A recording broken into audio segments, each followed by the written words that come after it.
ضد کرتا رہا، بات اس نے نہ مانی، اور نہ ماننے کے پاداش میں انکار کی وجہ سے اس کو ذلت اور رسوائی کا سامنا کرنا پڑا۔ گویا اللہ تعالیٰ انسانوں سے خطاب کرتے ہوئے ارشاد فرماتا ہے کہ کچھ نفوس تو ایسے ہوتے ہیں جن کو تردد ہوتا ہے، بات سمجھنا چاہتے ہیں، حق کو پہچاننا چاہتے ہیں، وہ سچائی کے متلاشی ہوتے ہیں، اور پھر ایک نتیجے پہ پہنچنے کے بعد وہ تسلیم کر لیتے ہیں۔ لیکن انسانوں میں کا ایک گروپ وہ بھی ہے جو ابلیسی راستے پر چل رہا ہے، جو شیطانی راستے کو اختیار کیا ہوا ہے، اور ضد، ہٹ دھرمی اور غلط بات پر اصرار ان کو ذلت اور رسوائی کے انجام تک پہنچاتا ہے۔ اس تذکرے کے بعد اللہ تعالیٰ نے پھر بہت ہی تفصیل کے ساتھ بنی اسرائیل کا ذکر فرمایا۔ بنی اسرائیل کا ذکر تقریباً کم و بیش 100 آیتوں میں اللہ تعالیٰ نے فرمایا۔ اس سیاق میں فرمایا کہ اللہ تعالیٰ نے ان کو اپنی نعمتوں سے نوازا، اللہ تعالیٰ نے اس وقت کی جتنی نسلیں تھیں ان پر ان کو فضیلت دی، ان کو ترجیح دی گئی، ان کو کتابوں سے نوازا گیا۔ حضرت موسیٰ علیہ السلام کی بعثت انہی میں ہوئی، اور یہ نبیوں اور رسولوں کا سلسلہ چلتا رہا۔ اخیر میں بنی اسرائیل میں ان کی اس شاخ میں حضرت عیسیٰ علیہ السلام بھی آئے، انجیل سے نوازے گئے، لیکن ان لوگوں نے نبیوں کی قدردانی نہ کی، اللہ کی کتابوں میں تحریف کی، ظلم و زیادتی کی، جس کی وجہ سے ہمیشہ وہ اللہ کی رحمتوں سے محروم اور اس کے غضب کے مستحق قرار پائے۔ یہ غیر المغضوب علیہم کی ایک عملی تفسیر تھی،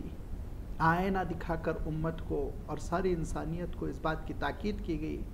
کہ اس روش اور راستے پر چلنے سے تم بچو۔ اس کے بعد پھر اللہ تعالیٰ نے امت مسلمہ سے خطاب فرمایا،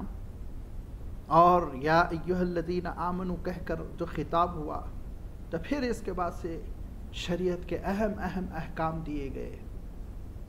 اقامت صلاۃ، نماز قائم کرنے کا حکم، زکوٰۃ کی ادائیگی کا حکم، اس کے ساتھ ساتھ پھر ربا سے،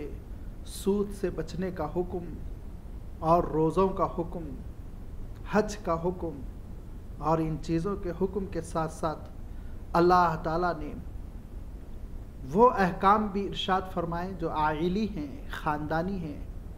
جس کو ہم فیملی لائف سے متعلق مانتے ہیں، نکاح، طلاق، خلا، ایلا وغیرہ وغیرہ، وراثت، وصیت، یہ سارے شریعت کے اہم احکام کا تذکرہ اس صورت میں بہت دور تک چلتا آیا۔ اور ان احکام سے پہلے اور ان احکام کے بعد حضرت ابراہیم علیہ السلام کی زندگی کا تذکرہ کیا گیا، یہ بتلانے کے لیے کہ حضرت ابراہیم جیسی اطاعت گزاری تمہارے اندر پیدا ہو، حضرت ابراہیم علیہ السلام جیسی اطاعت شعاری، عبادتوں کا جذبہ، تعمیل حکم اور اللہ تعالیٰ سے تعلق و انابت، یہ کیفیت تمہارے اندر پیدا ہو۔ چنانچہ اللہ تعالیٰ نے تفصیل کے ساتھ حضرت ابراہیم کا تذکرہ فرمایا، ان کی قربانیوں کا ذکر، اور حضرت ابراہیم علیہ السلام نے حضرت اسماعیل کو لے کر جو بیت اللہ کی در و دیوار کی تعمیر کی اس کا ذکر فرمایا۔ حضرت ابراہیم کی اس دعا کا بھی تذکرہ آپ کو ملے گا جو نبی آخر الزماں حضرت محمد مصطفیٰ صلی اللہ علیہ وسلم کی بعثت کے لیے حضرت ابراہیم نے بیت اللہ کی تعمیر کے بعد کی تھی۔ ساری انسانیت کو اللہ تعالیٰ نے ان آیتوں کے ذریعے سے یہ درس دیا، ان آیتوں کے ذریعے سے یہ بات ارشاد فرما دی کہ دیکھو حضرت ابراہیم کی دعاؤں کا نتیجہ ہے کہ ہم آخری نبی کو مبعوث کر رہے ہیں، لہذا اہل کتاب کو بھی اطاعت کرنی چاہیے، یہود و نصارہ کو بھی اطاعت کرنی چاہیے، قوم قریش کو بھی اطاعت کرنی چاہیے جو اپنا نسب حضرت ابراہیم سے جوڑتے تھے اور وہ حق بجانب بھی تھے۔ اگر حضرت ابراہیم کی اس دعا کی جو تکمیل ہو رہی ہے، جو مصداق نبی کریم صلی اللہ علیہ وسلم کی شخصیت کے طور پر ظاہر ہو رہی ہے، اس کو یہ قبول نہیں کریں گے تو پھر حضرت ابراہیم سے بھی ان کی نسبت بودی ہے، حضرت ابراہیم سے ان کی نسبت غیر حقیقی ہے۔ اس کے ساتھ ساتھ آپ دیکھیں گے کہ اللہ تعالیٰ نے اس صورت میں انفاق پر، یعنی اللہ کی راہ میں خرچ کرنے پر بہت تاکید فرمائی۔ اللہ تعالیٰ نے اتنی تاکید فرمائی کہ اس کے لیے اللہ تعالیٰ نے تشبیہات سے اور مثالوں سے کام لیا کہ دیکھو اللہ کی راہ میں خرچ کرنے کے عادی بنو، اور اللہ تعالیٰ کی راہ میں خرچ کرنے کا تم کو جو نتیجہ ملے گا، جو اجر ملے گا وہ عظیم الشان ہوگا۔ اور فرمایا کہ جو خرچ کرے گا پورے ایمان و نیت کے ساتھ اس کو کیا اجر ملے گا، جو خرچ کرے گا ایمان و نیت سے محروم ہو کر اس کو کس نتیجے سے دوچار ہونا پڑے گا، جو خرچ نہیں کرے گا اس کو کیسے حسرت ہوگی۔ ان ساری چیزوں کا اللہ تعالیٰ نے بڑی تفصیل کے ساتھ ذکر فرمایا۔ یہ بھی ارشاد فرمایا کہ بس اللہ کی راہ میں خرچ کرنے کی مثال ایسے ہی ہے کہ ایک دانہ جس کو کسان بو دیتا ہے اور اس ایک بیج سے اور اس ایک دانے سے ایک پودا نکل آتا ہے، اور اس پودے میں پھر کئی شاخیں ہوتی ہیں، 7 شاخوں کا ذکر فرمایا، ہر شاخ پر فرمایا کہ سینکڑوں دانے ہوتے ہیں، تو ایک دانے کے بدلے میں اس کسان کو کتنے دانے ملتے ہیں۔ جو خرچ کرے گا اس کی راہ میں ایک حبہ تو پھر اللہ تعالیٰ کی جانب سے بے پناہ اضافہ ہوگا۔ یہ انفاق کی عادت اللہ تعالیٰ نے بندوں کے اندر اس لیے بھی پیدا کی کہ جس شخص کے اندر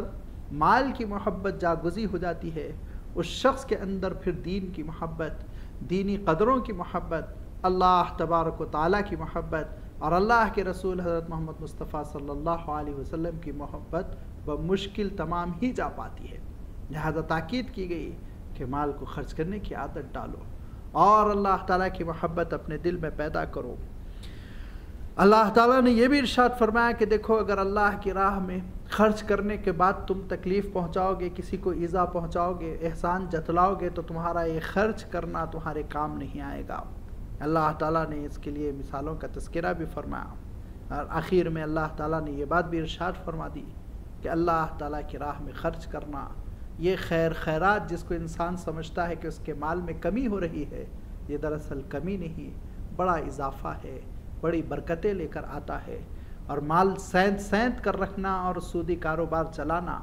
اور سود لے کے غریبوں کو ایکسپلائٹ کرنا، فرمایا کہ اس سے مال میں بڑھوتری اور اضافہ نہیں، یہ وبال ہے، مصیبت ہے،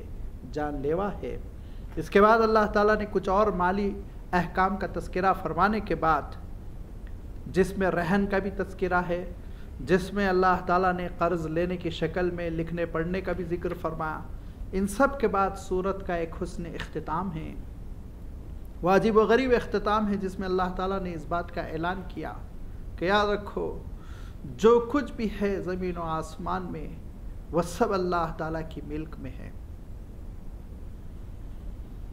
اللہ تعالیٰ تنہا مالک ہے اس پوری کائنات کا، یہاں تک کہ تمہارا مالک، تمہارے سینوں کا مالک، تمہارے سینوں میں پیدا ہونے والی ہلچل، خیالات اور تصورات سب سے واقف کار، جس کو چاہے وہ معاف فرما دے، جس کی چاہے پکڑ کر لے، یہ اس کی شان بے نیازی ہے۔ اسی پر ایمان رکھتے ہیں اللہ کے رسول، اس کے فرشتے، اور فرمایا کہ اہل ایمان نیک بندے، اور وہ اللہ کی دربار میں حاضری دے کر یہ کہتے ہیں کہ پروردگار ہماری مغفرت فرما، درگزر فرما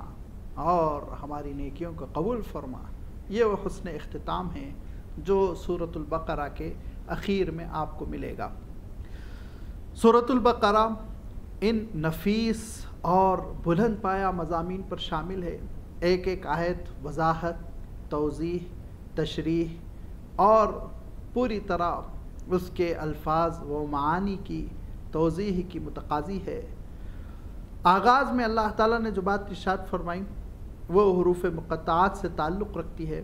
لیکن اس سے پہلے ایک اور وضاحت آپ کی خدمت میں رکھنی مناسب ہے، اور وہ یہ کہ اس سورت کو سورۃ البقرہ